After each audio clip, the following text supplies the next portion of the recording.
చెప్తున్నారు.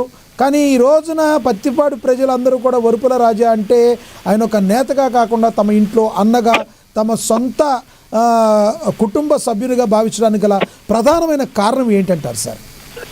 సార్, వరుపుల రాజా గారిని సొంత వ్యక్తిలా భావించడానికి గల కారణం అండి, ఆయన గ్రామ స్థాయి నుంచి అంటే ప్రతిపాడు నియోజకవర్గంలో ఒక మారుమూల ప్రాంతం నుంచి ఆయన రాజకీయ ప్రస్తావన చేసి ఈ రోజు ప్రతిపాడులోనే కాదు జిల్లాలోనే రాజా గారు అంటే ఒక బ్రాండ్ ఇమేజ్ అండి.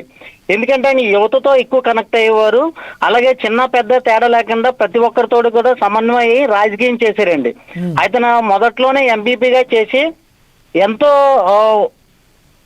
మినిస్టర్లతో కానీ ఎమ్మెల్యేలతో కానీ రాష్ట్రంలోనే ఒక ప్రతిపాడు మండలానికి అనేక నిధులు తీసుకొచ్చి ఆ రోజులోనే డెవలప్మెంట్ చేయడం జరిగింది. ఆ విధంగా ఆయన రాజకీయంగా ముందుకెళ్ళడం జరిగిందండి. దాని తర్వాత డిసిసిబి చైర్మన్ గాను, ఖాదీ బోర్డు చైర్మన్ గాను చేసి చాలా జనాల్లో ఒక యువ నాయకుడు వస్తున్నాడని చెప్పేసి జిల్లాలో మంచి అవకాశం వచ్చిందండి. అయితే నారాయణుడు గారు, మీరు ఇంకొకటి ఏదైతే అక్కడ ప్రజలకు ఎన్నో సేవా కార్యక్రమాలు చేశారంటున్నారు, అసలు రాజాగారికి అలా జరగడానికి గల ప్రధాన కారణం ఏంటని మీరు అంటారు? సార్, యాక్చువల్ గా రాజా గారి సేవా కార్యక్రమాలు కనుక చూసుకుంటే అండి, అసలు రాష్ట్రంలోనే ఎవరికి సాధ్యపడని మెగా మెడికల్ క్యాంప్ చేశారండి. ఎంతో మందికి వైద్య హార్ట్ ఆపరేషన్స్ కానీ, లేదంటే హ్యాండిక్యాప్డ్స్ కి, కాలు ఇరిగిపోయిన వాళ్ళకి, చెయ్యి ఇరిగిపోయిన వాళ్ళకి, అలాగే బీపీ షుగర్లకి అన్నిటికి కూడా ఒకేసారి ఒకే టైంలో అంతమంది డాక్టర్లు తీసుకొచ్చి ప్రతిపాడు లాంటి ఒక మారుమూల అప్లాండ్ ఏరియాలో అలాంటి కార్యక్రమం చేయడం ఎవరికి సాధ్యపడిందో ఆయన చేసి చూపించాడు సార్. అలాగే అదే కాకుండా ప్రతి వాళ్ళు కూడా నియోజకవర్గంలో నా కుటుంబం అని తెలియడానికి ప్రతి ఇంటికి కూడా ప్రతి జనవరి 1కి స్వీట్స్ పంపించేవారండి. కోటయ్య స్వీట్స్ ప్రతి ఒక్కరికి పంపించి క్యాలెండర్ పంపించేవారు. అలాగే పిల్లలు చదువుకునే పిల్లలు ఉంటే బుక్స్ ఇచ్చేవారండి.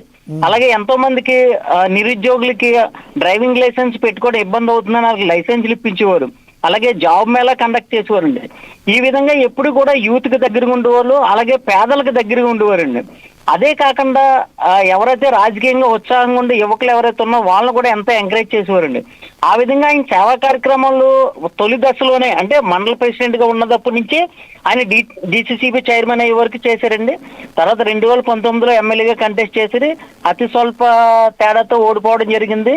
మరి ఆయన 2024 100% పైన ఎలా ఉన్నా సరే కానీ ప్రతిపాడు నెగ్గిద్దనే ఉద్దేశం అంత అందరూ భావించిన తరుణంలో దైవ నిర్ణయం మరి మనకు అనుకూలించక రాజా గారు మన మధ్య లేకపోయారు. కానీ ఆయన ఏదైతే ఆశయాలు కలలుగా అన్నాడో ఇలా చేయాలి అంటే ఒక అప్లాండ్ ఏరియాలో రూరల్ అనేది ఎలా డెవలప్మెంట్ ఎలా చేయగలదు. ఇప్పుడు డెవలప్మెంట్ అనేది ఏంటండి, మనకి ప్రతిపాడులో అత్యధికంగా ఏజెన్సీ ప్రాంతం ఉందండి.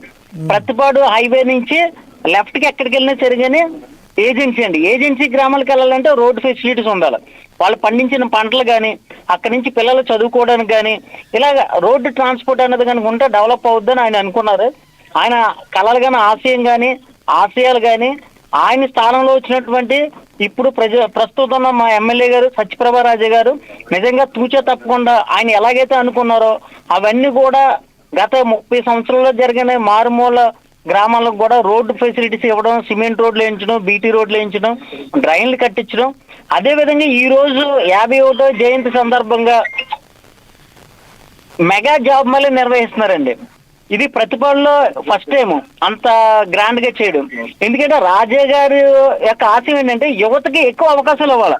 ఆ అవకాశం అనేది ఈ జాబ్ మేళా ద్వారా ఇస్తే ఆయన జయంతికి మనం ఇచ్చేది ఒక కానుకగా ఉంటదనే ఉద్దేశంతో మరి చాలా గ్రాండ్ గా చేస్తున్నారు. ఇలాంటి కార్యక్రమాలు ఇంకా ముందు ఇంకా బాగా చేయాలి.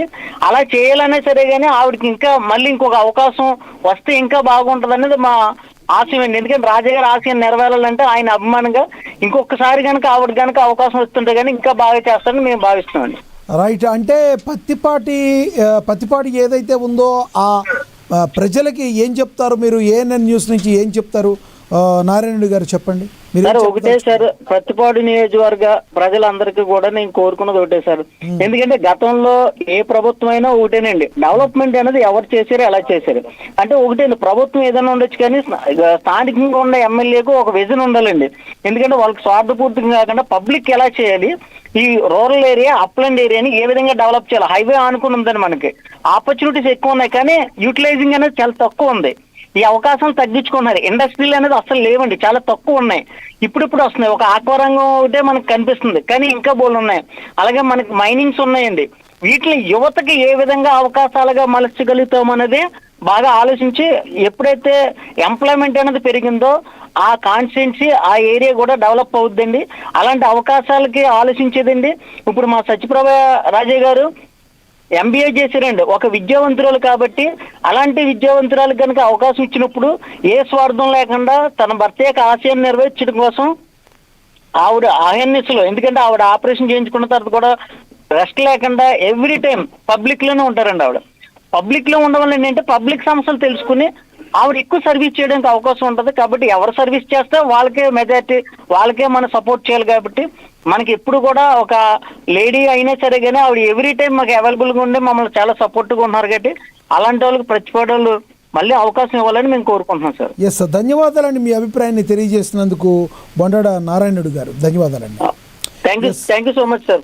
ఎస్, తర్వాత మనతోటి బొదిరెడ్డి గోపి గారు టీడీపీ నేత జాయిన్ అవుతారు, ఆయనతో మాట్లాడదాం. గోపి గారు ఉన్నారా?